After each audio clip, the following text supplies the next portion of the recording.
Hello, everyone. Happy Father's Day to all of the good fathers out there, not sperm donors or deadbeats.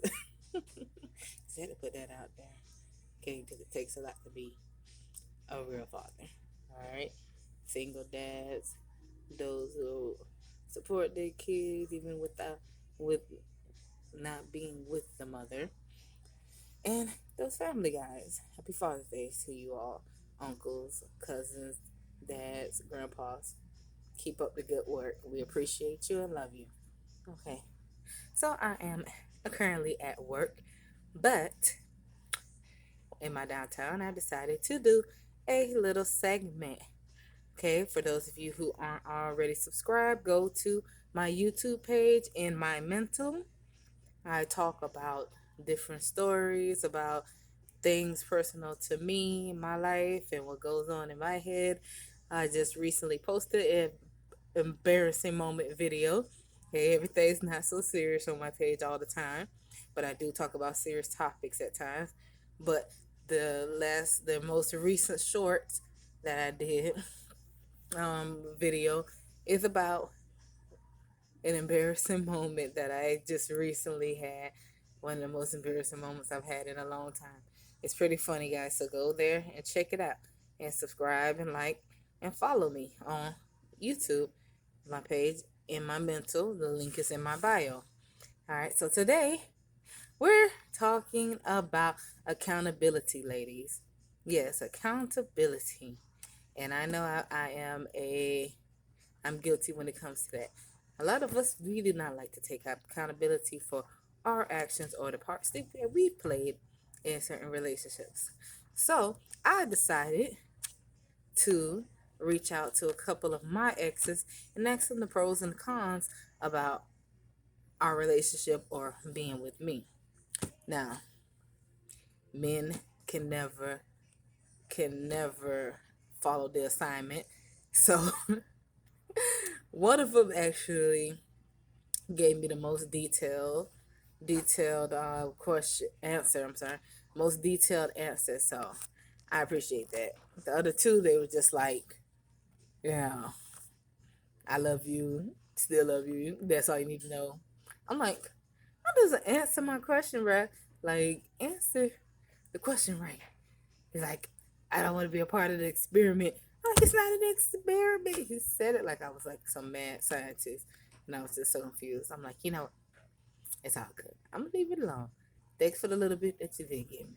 So basically, you just let me know in that relationship, and from what you telling me, or lack of what you're telling me, I was perfect in that relationship, right? So why aren't we still together? Maybe it's because it falls mostly on you, but that's a story for another day. Now I'm not here to bash none of my exes. I'm actually friends with a lot of my exes. We get along well. And it's no hard feelings or grudges. Now, another one of my exes, he's he mentioned the pros about me. Such a man answer. Um, good sex. Such a man answer. Good sex. I was caring and things of that sort. So I was like, okay. I'm like, but you never told me any cons either. So I'm like, those two just suck at answering the questions to the full capacity that I wanted. So I'm just gonna chalk it up to I was just a sweetheart in those relationships, and it was not my fault. They told me very little, so that's all I could take from that. Now, the other one that I asked, and I really appreciate his answer because he actually gave me an honest and like more detailed answer, highlighted my pros and my cons. So one of the so the pros were basically kind, caring. Um, I do a lot, and I do have a big heart, and I care a lot about people. that I love and care about, and I go out of my way for them and stuff like that. Sometimes, sometimes too much because I forget myself or lose myself in trying to make those other people happy and stuff like that.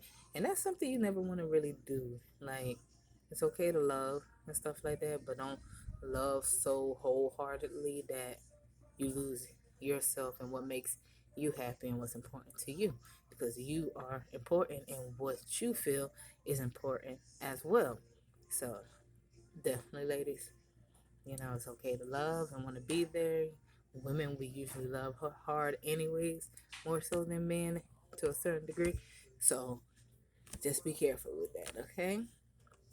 Now, just make sure you don't lose yourself. You don't want to become anyone's puppet. You know what I'm saying? You don't want to become anyone's puppet because that leaves you vulnerable and it leaves you open to be used and mistreated by people when you just blindly just following somebody and not thinking with your own brain that God gave you and listening to your intuition and your emotions about certain stuff. All right? But so, with that being said, he told me all of that funny, caring, loving, go out of the way for people that I care about, and stuff that pretty much all the other ones were saying as well. But he, like I said, he actually was the one who commented on a con of mine. So it was pros and the cons. And so one of the cons was, although I, loved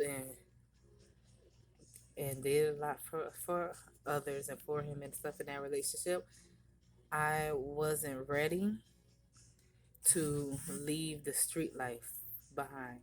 Now you gotta understand, and this is, I'll go into further detail of this in another story next time. But I grew up a sheltered child. I kind of like, even when I stayed in the hood, I wasn't outside. I was sheltered. I was sheltered. When I was in the hood, when I was in suburban, when I was in the country, I done lived in all three types of places. And but I've always been sheltered. Like I just stayed around family mostly. I had little friends and stuff here and there. Most of the time, they were just friends that I went to school with, and I never really hung out with them outside of school. Besides, when I was like, I want to say like between 12 and 14. 12 and 14, we went to a neighborhood and they actually had a lot of kids that were my age, girls and boys that were my age and stuff. So that probably was like the most time I actually like interacted with kids that weren't in my school or in my class. So, but so I was a sheltered child. So when, like most sheltered kids, and when we finally hit that adult age and stuff like that, we want to go out and explore the world. And a lot of times it hits us differently or in a negative way more so than the kids who actually grew up in the streets. So, with that being said, I got out there. I was doing my thing, wild child. I got into a lot of stuff that um, if I knew better now, I would not have gotten to. But, you live and you learn. It's part of life. And we can't change our past. All we can do is just grow from it and hope to change and learn from it. Okay? So, with that being said, I was a shelter child. So, when I got out there, I was doing me. And it wasn't that I didn't love this person.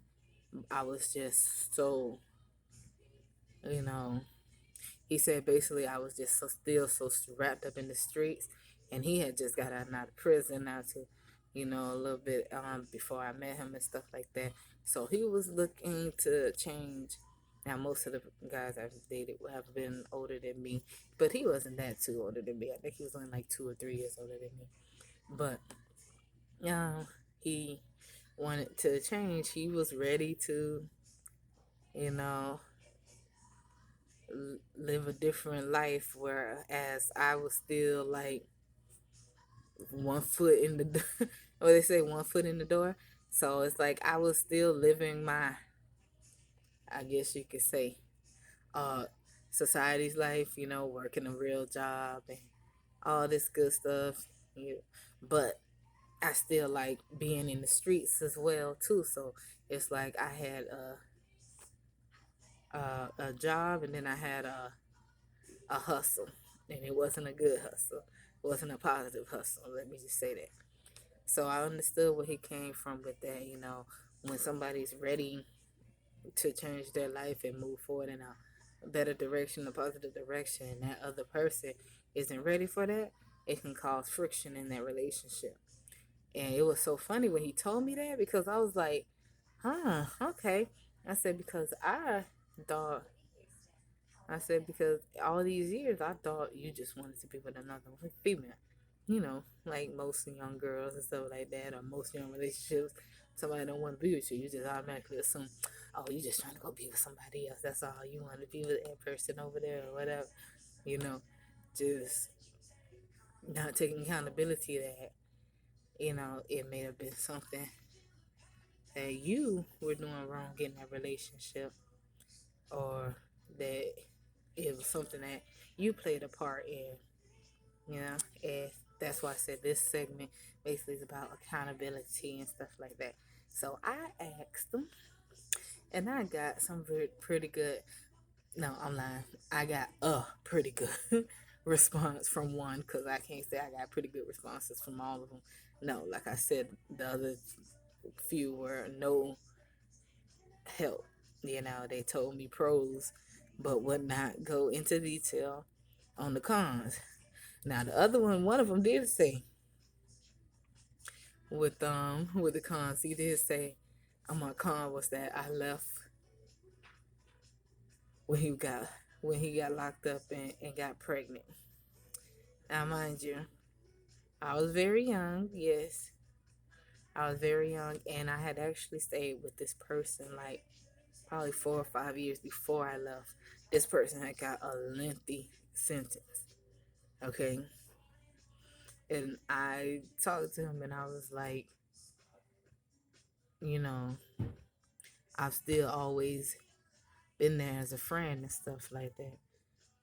That's why we're still cool to this day and stuff. Um, I'm like, but for you to expect me especially as a young girl, you expect me to put 20 plus years of my life on hold. It's kind of like, really? Like, really? And I think that'd be kind of selfish with people, because they be like, oh, you ain't hold it down. You want a rider. It's like, actually, I was there for you when I could have cut it off completely. You know what I'm saying? But I still stayed around and stuff like that. Yes, I moved on relationship wise, but I was still there for you as a friend. You know, it's like,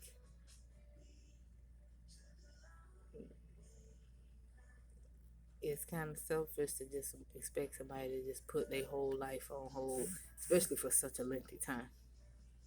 So, yeah. But it's like I said, it's all good. We're still cool.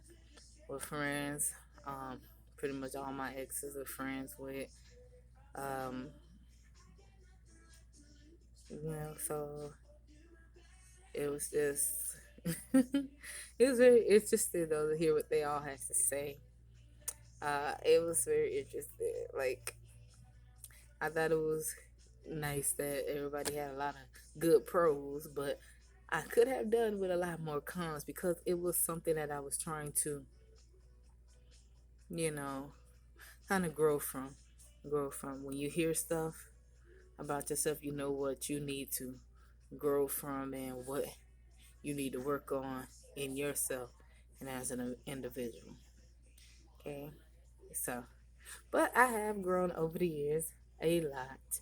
So, that future hubby, if you're out there, if you're listening, you will get the woman that you deserve when the time comes, because it has been a lot of growth, and that young mentality has definitely been something that I've been leaving in the past, you know. So, just a little note. But, all right, you guys, I'm about to get back to work because I know my coworker probably thinks I'm crazy. But, and hello. Told you I was at work. I'm on BS.